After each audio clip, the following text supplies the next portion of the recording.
കാണത്തില്ലെങ്കിൽ അനുഗ്രഹം വഴിമാറി ഒഴുകും. എന്നാൽ മൂത്തവൻ ഇളയവനെ സേവിക്കുമെന്നാണ് ദൈവത്തിന്റെ ദിവ്യോദ്ദേശം. അത് നിവർത്തിയാകാൻ അനുഗ്രഹം വഴിമാറി ഒഴുകണമെങ്കിൽ നിന്റെ കണ്ണുകളെ അന്ധമാക്കുക ദൈവത്തിന്റെ കാര്യപരിപാടിയുടെ ഭാഗമാണ്. സഹിക്കാൻ കഴിയാത്ത ചിലതാണ് ഇന്ന് രാത്രി ജീവിതത്തിന് മുൻപിൽ ഉയർന്നു നിന്നിട്ട് എല്ലാവരും ഒഴിഞ്ഞു മാറി കഴിയുമ്പോൾ ഒറ്റയ്ക്ക് നെടുവീർപ്പെടുന്ന വിഷയത്തിന്റെ പുറകിൽ ഇതിന്റെ കാരണം എന്തെന്ന് നീ ചോദിക്കുന്നെങ്കിൽ ഇവിടെ നിനക്ക് ഇതിന്റെ ഉത്തരം കിട്ടില്ല. ഒരു നാൾ നിത്യതയുടെ തങ്കത്തെരുവീതിയിൽ നീ എത്തുമ്പോൾ മനസ്സിലാകും ഇതിന്റെ പുറകിൽ ചലിക്കുന്ന മനുഷ്യന്റെ കരമല്ല, എന്റെ ദൈവത്തിന്റെ കരം തന്നെയാണ്. എല്ലാ കുഞ്ഞുങ്ങളും മാതാപിതാക്കളോടൊപ്പം തുള്ളിച്ചാടി സന്തോഷത്തോടെ യാത്ര ചെയ്യുമ്പോൾ എസ്തേർ മാത്രം ബാല്യത്തിൽ തന്നെ അനാഥയായില്ലേ? എന്തുകൊണ്ടിങ്ങനെ? എസ്തേറേ, നീ അനാഥയായെങ്കിലേ മൊർദെഖായിയുടെ പരിചരണയിലെത്തൂ. ആ പരിചരണയിലെത്തിയെങ്കിലേ നീ അഹശ്വേരോശിന്റെ ഭാര്യയാകൂ. അവന്റെ ഭാര്യയായെങ്കിലേ ഹാമാന്റെ കഴുത്തിൽ കഴുകുമരം കയറൂ. അവന്റെ കഴുത്തിൽ കഴുകുമരം കയറിയെങ്കിലേ നിന്റെ ജാതി വിടുവിക്കപ്പെടൂ. ഇതിന്റെ പുറകിൽ ദൈവത്തിന്റെ കരമാണ് ചലിച്ചുകൊണ്ടിരിക്കുന്നത്. നീ ഇന്ന് രാത്രി അനുഭവിച്ചു കൊണ്ടിരിക്കുന്ന ശോധനയുടെ ഒടുവിലത്തെ അർത്ഥം നിനക്ക് ഇന്ന് വരെ പിടികിട്ടിയിട്ടില്ല. എന്നാൽ ഒരു നാൾ വെളിപ്പെടും നിന്റെ ശോധനയുടെ പുറകിൽ ഒരു കരം ചലിച്ചിരുന്നു എന്ന്. അതുകൊണ്ട് കൃപ ലഭിച്ച ദൈവമക്കളോട് ദൈവാത്മാവ് രാത്രി പറയുന്നു, ആ ശോധന തിന്മയ്ക്കല്ല, അതിന്റെ പുറകിൽ നന്മയ്ക്കായ ഒരു കരം ചലിച്ചുകൊണ്ടിരിക്കുന്നു. നിങ്ങൾ വേദപുസ്തകം പഠിച്ചു നോക്ക്. പുരുഷ വിഭാഗത്തിൽ വേദപുസ്തകത്തിൽ ഏറ്റവും ശോധന അനുഭവിച്ച വ്യക്തി ഇയ്യോബാണെങ്കിൽ, സ്ത്രീ വിഭാഗത്തിൽ വേദപുസ്തകത്തിൽ ഏറ്റവും ശോധന സഹിച്ചത് നവോമിയാണ്. 3 ശവങ്ങൾ ഒരു വീട്ടിൽ നിന്നും ഒന്നിനു പുറകെ ഒന്നായി പുറത്തേക്ക് പോകുമ്പോൾ നാട്ടുകാർ ആ വീടിനെ നോക്കി പറഞ്ഞു കാണും, മുടിഞ്ഞു, ഇനിയും അവർ തലപൊക്കില്ല.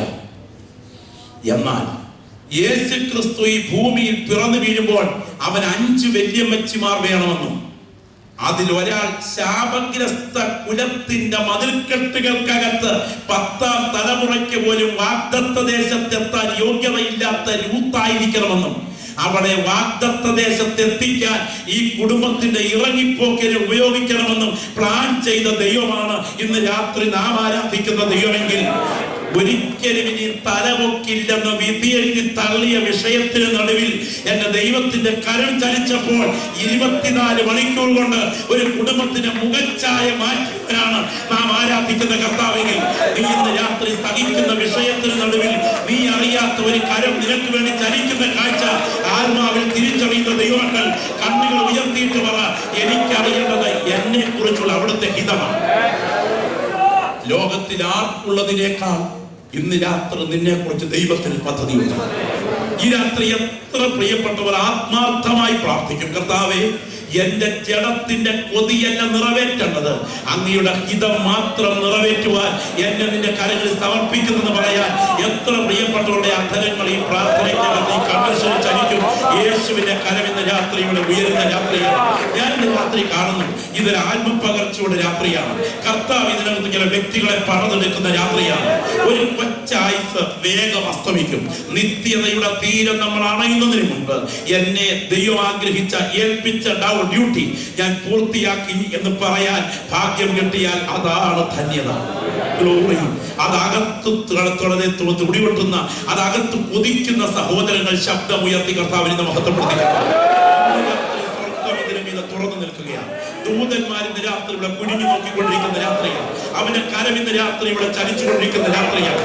ജനനം എന്ന 3 അക്ഷരത്തിനും മരണം എന്ന 3 അക്ഷരത്തിനും ഇടയിൽ ജീവിതം എന്ന ഈ 3 അക്ഷരം അടിച്ച് സുഖിച്ച് ജീവിച്ച് അസ്തമിപ്പിക്കാനല്ല, നിത്യത എന്ന 3 അക്ഷരത്തിനായി ഒരുങ്ങാനാണ് എന്നകത്ത് ഭരിക്കുന്ന ചിന്തയുണ്ടെങ്കിൽ ഈ മണ്ണിൽ ഞാൻ ജീവിക്കുന്ന നാളുകൾ എനിക്ക് എന്റെ ദൈവം എന്നെ കുറിച്ച് ആഗ്രഹിച്ച നിത്യതയുടെ പദ്ധതി ഗ്രഹിക്കണമെന്ന് കൊതിക്കുന്നവർ ശബ്ദമുയർത്തി പ്രാർത്ഥിച്ചു തുടങ്ങട്ടെ. അവന്റെ കരം ചില വ്യക്തികളെ യേശുവിന്റെ സാന്നിധ്യം ഈ രാത്രി യോഗത്തിൽ ഞങ്ങൾക്ക് ആത്മാവിൽ അറിയുകയാണ്. ചില വ്യക്തികളെ കർത്താവിന്റെ രാത്രി ഇവിടെ തൊടുവാൻ ആഗ്രഹിക്കുന്ന രാത്രിയാണ്. നിന്റെ കാഴ്ചപ്പാടുകളെ ബന്ധിച്ച് നിന്റെ ദർശനത്തെ ഇല്ലാതാക്കി നിന്റെ ആത്മീയ ഉൾക്കാഴ്ചയെ തകർത്ത് നീ ലൗകികനായി ജീവിതത്തെ നിന്നെ ബന്ധിക്കാൻ ശ്രമിക്കുമ്പോൾ എന്നെ കുറിച്ചുള്ള ദൈവത്തിന്റെ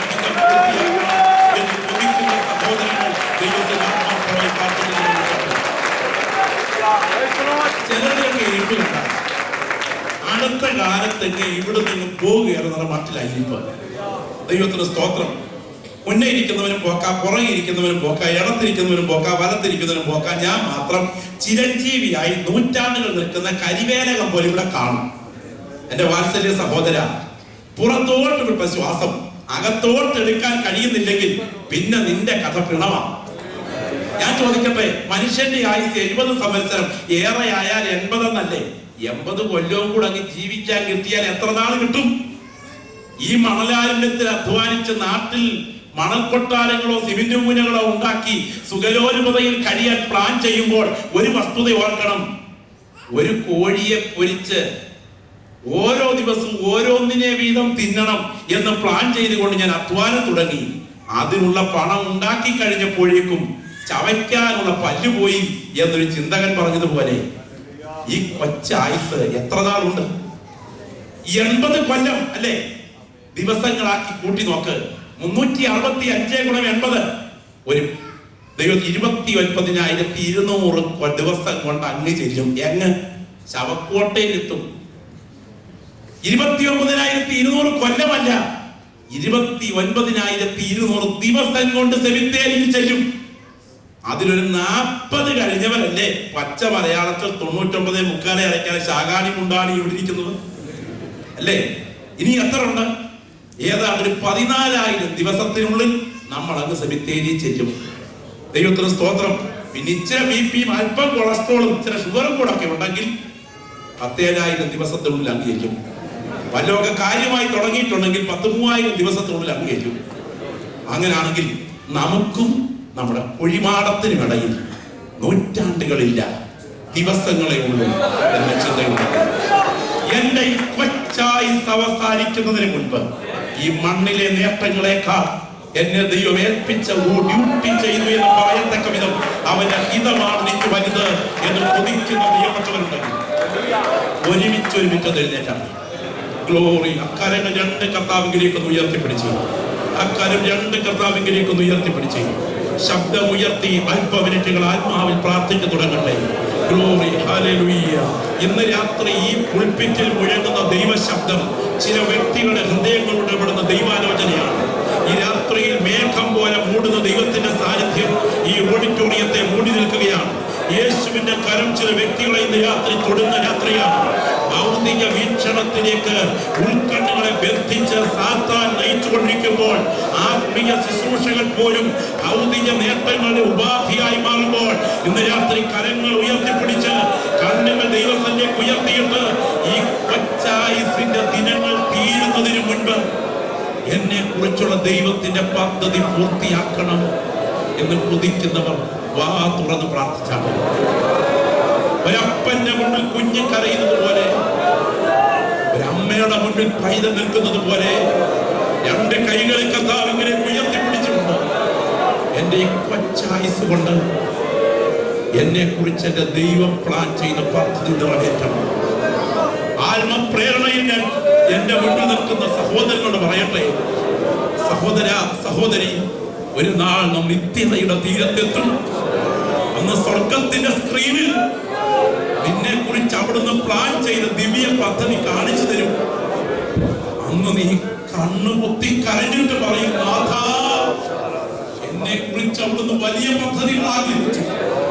എന്റെ കൈകളിൽ കിരീടമില്ല, എന്റെ തലയിൽ കിരീടമില്ല, എന്റെ കൈകളിൽ പ്രതിഫലമില്ല, ഞാനിവിടെ എത്തിയെന്ന് മാത്രമെന്ന് പറഞ്ഞ് അന്ന് കരയാതിരിക്കണമെങ്കിൽ ഇന്ന് രാത്രി ദൈവഹിതം തിരിച്ചറിയുക. 2 കാര്യങ്ങൾ കർത്താവിലേക്ക് ഉയർത്തിപ്പിടിച്ചു നമുക്ക് ഒരുമിച്ചൊന്ന് ചേർന്ന് പാടാം. ഓരോ ദിവസവും അതുപോലെ ഈ ഭൂമിയിലെ ശാന്തമായി ഓരോ ദിവസം അതുപോലെ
നൂറ്റാണ്ടുകൾ നിൽക്കുന്ന കരിവേലകങ്ങളല്ല. ശ്രദ്ധിക്കൂ സഹോദരങ്ങളെ, നാം ആരും നൂറ്റാണ്ടുകൾ നിൽക്കുന്ന കരിവേലകങ്ങളല്ല. നിമിഷം കൊണ്ട് വാടി വീഴുന്ന പുൽത്തണ്ടിലെ പുഷ്പക്കൊടികൾ മാത്രമാണ്.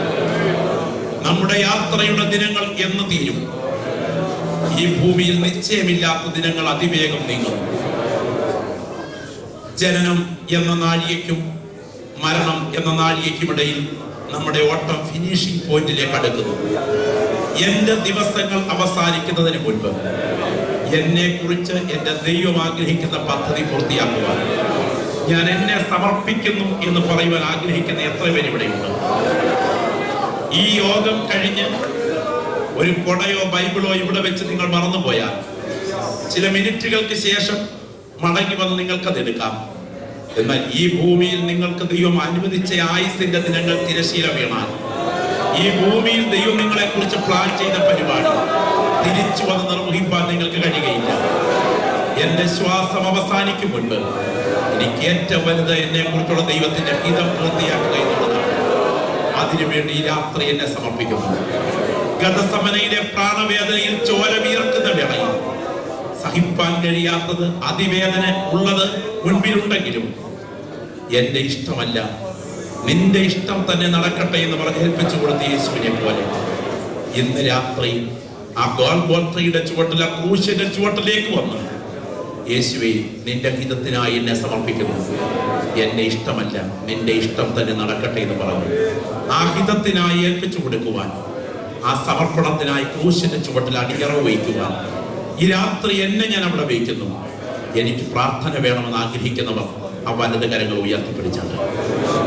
ഇന്ന് രാത്രി ഞാൻ ഈ പുൽപ്പിറ്റിൽ നിങ്ങൾക്ക് വേണ്ടി പ്രാർത്ഥിക്കുമ്പോൾ ഇതുവരെ പകരപ്പെടാത്ത ഒരു വിശേഷ അഭിഷേകം നിങ്ങളുടെ ശിരസിന്മേൽ നാഥന്റെ കരത്താൽ വയ്ക്കുന്ന രാത്രിയാണ്.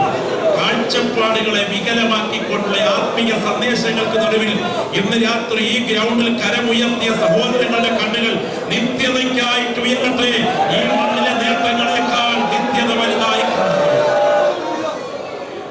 പരിശുദ്ധനായ പ്രിയ കർത്താവേ, ഈ കരങ്ങളെ തേജസ്സിന്റെ കരങ്ങളിൽ കൈമാറുക.